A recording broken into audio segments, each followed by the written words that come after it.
At yan, naglalakad na tayo. Outfit check. Tapos ito pala yung bag na sinasabi ko, pang helmet.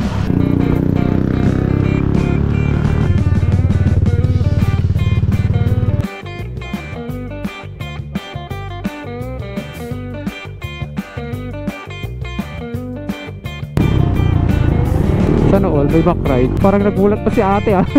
Nauntog yung bumper. Ay nako. Yeah, may kabulan tayo. Sniper 155. Yun, open. Full throttle versus e-car. Hindi kaya. Ang lakas oh. Lakas acceleration, gagi. Siyempre unahan natin. Ito yung may upuan sa likod oh. Ang lakas. Ano yung food panda? Oy, Gornot Park. Ay, ito ba yung motor? Wawa rin sa ate, tama yung likod niya. Grabe naman si kuya. Inubertekan tayo sa gilid. Oo na, ikaw na may back ride. Alam ko naman na pineflex mo yung back ride ko. Pero sana all. At yun mga pus, sa pagtripan ko lang mag night ride ngayon. Pero naka-on ba? Oo, naka-on. Yun mga pus, katapos natin magpa full tank. At pupunta tayong Baguio ngayon. Saan na yung trip 1 dito? Trip 1. Yan, 0-0 natin. Mag-vlog tayo sa Baguio. Mag na night ride. Kaya let's go. At yun mga pus, sa pagtripan ko lang mag night ride ngayon. Pero naka-on ba? Oo, naka-on. Pupunta tayong Baguio kasi para maiba naman. Ngayon lang hindi traffic dito sa Bawang ah. Pupunta tayong Baguio ngayon kasi titingin ako ng mga pwedeng mabili. Parang mga jacket, mga pants, mga damit. Kasi medyo matagal-tagal na rin tayong hindi nakakyat ng Baguio. Yung last yung Ambuklaw eh. Pero di naman talaga Baguio yun. Pero yun yung last na parang malapit sa Baguio. Dati yatang January yun, kung di ako nagkakamali. Saka para matry na rin natin yung stator. Di ba nakarekta na to?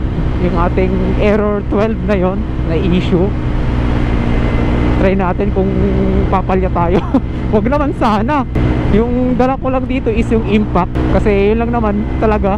Extrang belt tapos extrang bola. Night ride sa gabi.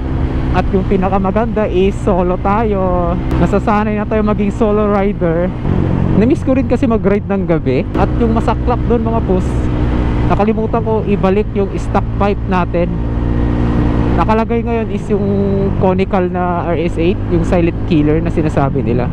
Alam naman natin si Baguio is medyo maigpit sila sa mga muffler, mapasasakyan o mapakotse.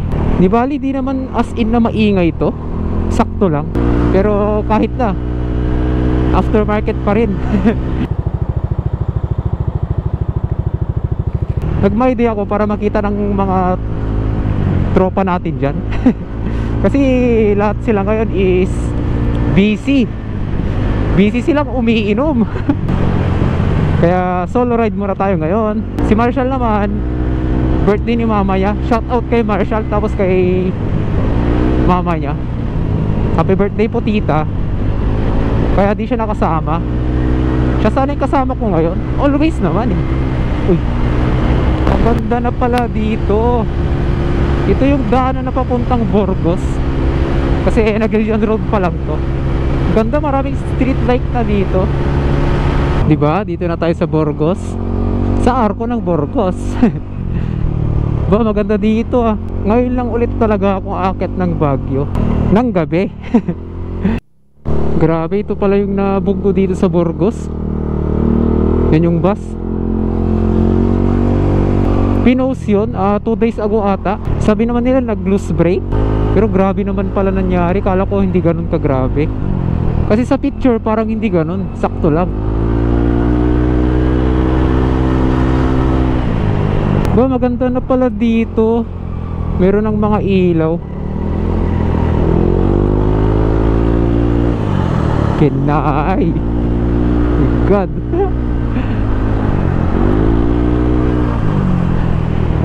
Feel ko parang mas mahirap lumiko kung naka semi flat seat ka. Parang nahihirapan akong lumiko eh. Hindi ko na lang sana pinatabasan. Di bali mura lang naman yung pyesa ng NMAX na mga second hand. Or isaswap ko siya sa stock, yung walang tabas. So maganda siyang iliko. So overtaken to eh.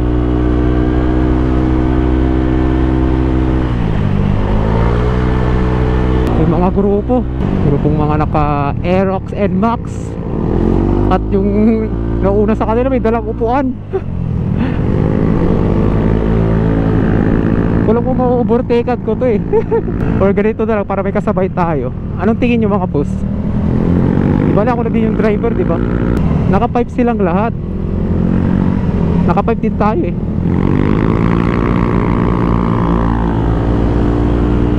Siyempre unahan natin. Pipip.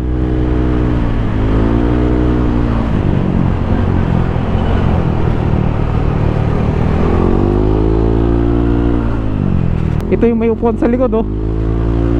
Ang lakas. Nakatali lang. Ano yung Food Panda? Ay delivery.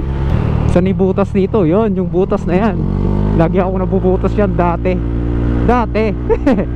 Oh, dito na tayo sa town ng Burgos. Kasi simula sa San Fernando, kung dadaan ka dito sa Naguilian Road, pakyat sa Baguio, matadaanan mo una is Bawang. Tapos susunod doon, yun, si Naguilian Road. Tapos si Burgos. Si Burgos naman, siya yung pinaka boundary ng La Union at Benguet. Kaya La Union siya. La Union to si Burgos. Pagkatapos ni Burgos is Sablan. Benguet na yon. Tapos pagtapos ni Sablan is Irisan. Tapos ng Irisan, alam nyo na, yung Baguio na. Saka malapit lang siya kung sa San Fernando. Kasi 57 km kung di ako nagkakamali. 55 to 57 km. Doon na lang tayo magra-round off. Ganda na pala ng ilaw dito. Puro solar na. Ewan ko kung solar yan. Kasi glass kong punta nun eh, wala yan eh. Ang dilim. Town ng Sablan. Dami talagang kotse ngayon kahit linggo. Dapat konti, di ba? Kaya. Ay, di kaya. Mahina yung motor. Baka mabitin. Overtake. Dito na tayo sa may view deck. View deck ng Irisan. Aba nga. Oh, bundi ka sila nagdisgrasya. Diba? View deck. Sana all may backride. Parang nagulat pa si ate ah. Nauntog yung bumper. Ay nako, namimiss ko na rin pala yung fog dito. Matagal-tagal na rin. Yung kailan pa yung last? Ah, yung February pala. Kailan lang pala. Pero feel ko ang tagal na eh. Labeg. Dito yung left papuntang La Trinidad yan. Shortcut. Parang dati yung pandemic. Di ba yung pandemic mga boss eh mahigpit sila kasi bawal ang outsider, di ba? Kaya minsan doon kami dumadaan sa La Trinidad papuntang Baguio kasi walang checkpoint doon eh. Checkpoint ng barangay, wala doon. Tapos lagi kong nilalagay sa voltmeter kasi tinitignan ko yung voltahe, baka mag-drop ka agad ng 12. Kasi yun nga, nasunog yung ating socket sa stator, yung error 12. Kaya yan, parang tinitignan ko lang lagi bawat banat natin. Mahirap na. Yung sasakyan natin sa harap, yan ba yung electric car? Oo, yan nga. Ibang kulay yung plaka niya, may green. Grabe, kaya yung Baguio. Ang lakas naman. Tinatamad na mag-overtake. Enjoyin ko na lang yung lamig. So ngayon, iisa na lang yung battery ng GoPro natin. Ang sad. Ang mahal naman kasi ng battery niya, 1.5. Yung original sa Shopee, pang Hero 10. Oh my god, ang lamig. Malamig ngayon dito. Siguro estimate ko to siguro mga 24, 25, ganun. Ba't kaya ganun no mga pus? Kung nasa init ka tapos biglang lamig, sasakit ulo mo. Syempre sa climate, di ba? Parang kunwari, subagi ka ng bus, di ba? Punta kang Manila, ganun. Gigan to Manila, di ba? Malamig yung Partas. Tapos kung pagbaba mo, parang kang lalagnatin, parang ganun siguro yun. Grabe naman kung climate change siya katawan, di ba? Grabe naman si kuya. Inovertaken tayo sa gilid. Oo na, ikaw na may backride. Alam ko naman na pineflex mo yung backride po. Pero sana all. Sige na nga, dyan ka na nga sa harap. Flex mo na yung backride mo sa akin. Yun, open. Full throttle versus e-car. Hindi kaya. Ang lakas oh. Lakas ng acceleration, gagi. NMAX versus electric car. Pero yan din yung patok ko yun, diba? Yung mga e-car. Kasi yung mga gas at diesel, pina-phase out na nila eh. Ewan ko bakit. Siguro sa atmosphere, dahil sa usok, environment, mga ganun. Pero okay din yung e-car. Yung problema lang kasi dito, kung may bigla ang lakad tapos hindi nyo na-charge yung electric car nyo, hindi rin kayo makakalis agad, diba? Kasi nga, low-bat. Hindi yung parang sa mga kotse, kung alam mo wala ka ng gas, papagas ka na lang. Kaya anytime, anywhere, makakalabas ka. Pero yung e-car naman, kailangan mo siya i-charge overnight kung hindi ako nagkakamali. Kasi yung mga napapanood ko sa YouTube, ay, labeg, ang sarap. Kanina ko pa sinasabi. Buti pa dito, kahit summer malamig. May checkpoint ba? Walang checkpoint. 1 hour and 10 minutes yung biyahe natin. Takbong pogi lang tayo. Syempre pogi naman tayo, diba? Doon tayo sa Arco, pipicture tayo. Side view sana, pero alam kong bawal. Sabi ko sa inyo malapit lang dito yung Baguio sa amin. Shit, parang ingay ng tambutso natin. Parang ako natatakot. Tapos naka 1.5 pa tayong center at clutch. Grabe, ang daming pauwi ngayon, no? Uy, na-miss ko dito, ha. Uy, Burnham Park. Ay, tubay motor. Wawa naman si ate, taman yung likod niya. Burnham Park, dito na tayo. Uy, may ikwa sila. May mga tinda-tinda dyan, no? Sakto. Kasi natatakot na mag-iwan ng helmet dito. Kasi yung barkato ko dati, yung Evo niya, bago, 1 week use pa lang yun. Sinabit lang niya dito sa gilid. Nanakaw siya. Ginamitan ng blade. Blade yung strap niya. Hello Kitty. Medyo nagpa-fog. Ewan ko kikita sa camera. Ginamitan. Kaya natatakot ako mag-iwan ng helmet dito. Kahit yung HJC natin na white, yung lagi kong gamit, ayaw kong iwan-iwan doon. Kahit sabihin mong 7 years old na helmet yung kulay white na yon. Simula sniper days pa tayo nun. Hindi pa ako vlogger dati. Gamit na natin yun. At saka tong helmet natin ngayon, tong kulay green, diba? Favorite ko to. Pinapangarap ko to. Napapanood ko lang sa mga MotoGP dati. Pwede kayong pumasok dito. Kukuha akong ticket dito. Saan ako kukuha ng ticket? Dito.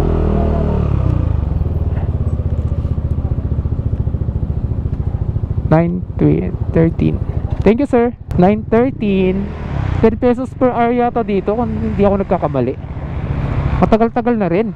Doon tayo mag-park sa loob. Ariko. Tapos ugaliin nyo mga pus na mag-idle kahit 2 minutes lang para hindi mabigla yung kanyang engine. Syempre galing kayo sa banat, diba?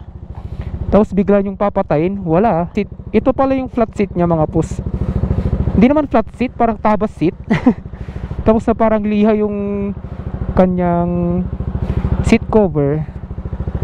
Okay naman. Tanggal yung sapatos. Naka-jogging pants lang kasi ako. Di ba? At yan, naglalakad na tayo. Outfit check.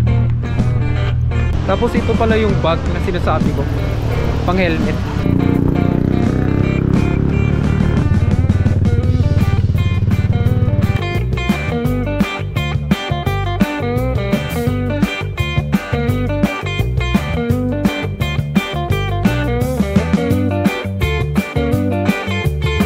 Alam ko 10 pesos kasi 1 hour is 10 pesos eh. Dati, ngayon di ko alam. 10 pesos po. Thank you. Sabi na nga 10 pesos per hour. Woo, goodbye Baguio. Nag-enjoy ako kahit mag-isa ko. Woo, sarap Baguio. At yun mga pus, pauwi na tayo. Kahit mag-isa ko, nag-enjoy ako kasi malamig. Grabe, ang daming tao sa night market. Hindi ako makapag-vlog masyado kasi siksikan eh.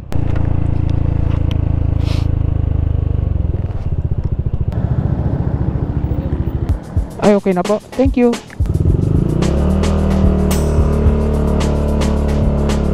Okay yung pipe. Oh, proven and tested. RS8 na pipe. Okay siya. Pasado ba? Yeah, may kabulan tayo. Sniper 155.